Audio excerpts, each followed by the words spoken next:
बाद फ़अऊज़ु बिल्लाहि मिनश्शैतानिर्रजीम बिस्मिल्लाहिर्रहमानिर्रहीम अल्हम्दुलिल्लाहि रब्बिल आलमीन सदक़ल्लाहुल अज़ीम व बल्लग़ना रसूलुहुन नबियुल अमीनुल करीम व नहनु अला ज़ालिका लमिनश्शाहिदीन वश्शाकिरीन वल्हम्दुलिल्लाहि रब्बिल आलमीन। दुरूद पाक पढ़ें।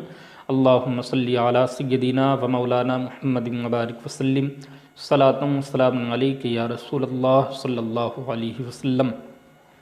हज़रात, अल्लाह रब्बुल इज़्ज़त कुरान मजीद में इरशाद फरमाता है, अल्हम्दुलिल्लाहि रब्बिल आलमीन।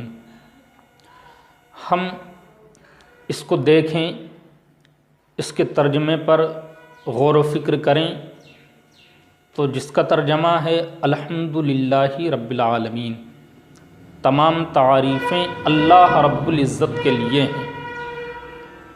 हज़रात गिरामी, अल्लाह रब्बुल इज़्ज़त के लिए तमाम तारीफ़ें क्यों हैं? सवाल पैदा करने वाला कोई भी सवाल कर सकता है कि अल्लाह ही के लिए तमाम तारीफ़ें क्यों हैं।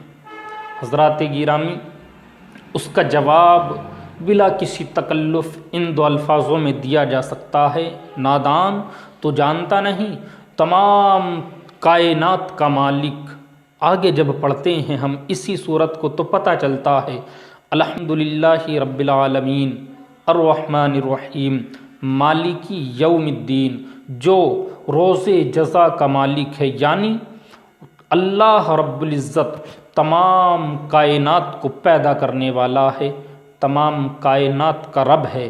तो हज़रात गिरामी, इसीलिए रब ने तमाम कायनात को बनाया है, इसलिए तमाम तारीफ़ें उसके लिए हैं और किसी के लिए कोई तारीफ़ नहीं है। हज़रात गिरामी, मेरे रब की ज़ात बड़ी मेहरबान है हज़रात, लेकिन आज हम इस चीज़ को समझने से कासिर हैं।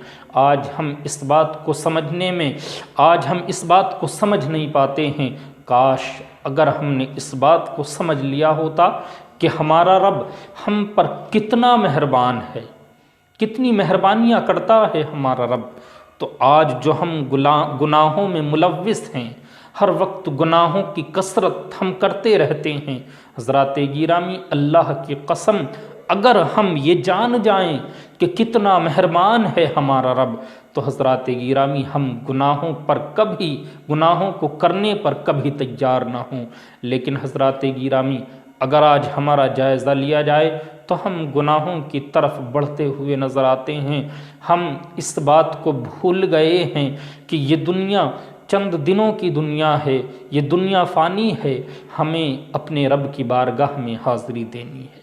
हज़रात गिरामी, आज एक सवाल है कि हमारे घर में बरकत क्यों नहीं होती हुजूर? मैं कमाता बहुत हूँ, आमदनी बहुत होती है, लेकिन इधर से आता है, इधर को चला जाता है, पता ही नहीं चलता कि पैसा जाता कहाँ है। हज़रात गिरामी, इसमें कोई और वजह नहीं है, सिर्फ़ ये वजह है कि हम जो अपने कारोबार करते हैं, जिस काम पर हम जाते हैं, चले जाते हैं, अल्लाह को भूल जाते हैं। हज़रात गिरामी, काश हमने अपने कारोबार को तो किया होता जाए इस तरीके से, लेकिन नमाज के वक्त पर हमने अगर अल्लाह की बारगाह में अपने सर को झुकाया होता और रब की इबादत की होती, तो हज़रात हमारे कारोबार में भी बरकत होती, हमारे पैसे में भी बरकत होती, और हज़रात गिरामी हमारा रब भी हमसे राज़ी हो जाता। रिवायतों में आता है, पूरी रूए ज़मीन की दौलत, पूरी रूए ज़मीन की दौलत जब अज़ान होती है तो मस्जिदों में लाई जाती है। पूरी रूए ज़मीन की दौलतों को मस्जिद में इकट्ठा किया जाता है। हज़रात गिरामी, जो लोग नमाज पढ़ने के लिए आते हैं, नमाज पढ़ कर के जब वो अपने घरों की तरफ रवाना होते हैं, तो अल्लाह के फ़रिश्ते उस दौलत में से उन नमाजियों को तकसीम करते हैं। हज़रात गिरामी, हमें ज़्यादा लंबी बात न करते हुए सिर्फ़ ये कह देना चाहिए कि नादान है तू, काश तूने अपने कारोबार के साथ अल्लाह की इबादत भी की होती तो तेरी पैसे में बरकतें होती, तेरे कारोबार में बरकतें होती। तू कमाता तो है, रब तुझको रिज़्क भी देता है, लेकिन तेरे रिज़्क में रब बरकत नहीं देता है। यही सबब है कि हमारे घरों में, हमारे कारोबार में बरकतें नहीं होती हैं। हज़रात गिरामी, अगर हम ये चाहते हैं कि हमारे कारोबार में बरकतें हों, जो हम कमाते हैं उसमें बरकतें हों, तो उसके साथ साथ हमें ये ज़रूरी है कि हम अल्लाह की इबादत करते रहें ताकि अल्लाह हमसे राज़ी हो जाए। तो हज़रात, अगर हम अपने पैसे में बरकतें चाहते हैं, कारोबार में बरकतें चाहते हैं और सुकून की ज़िंदगी चाहते हैं, तो रब की इबादत करनी होगी, रब के फ़रामीन पर अमल करना होगा, तभी हम कामयाब हो सकते हैं। हमारी दुनिया भी कामयाब और हमारी आखिरत भी कामयाब हो जाएगी इंशाअल्लाह अज़्ज़ व जल।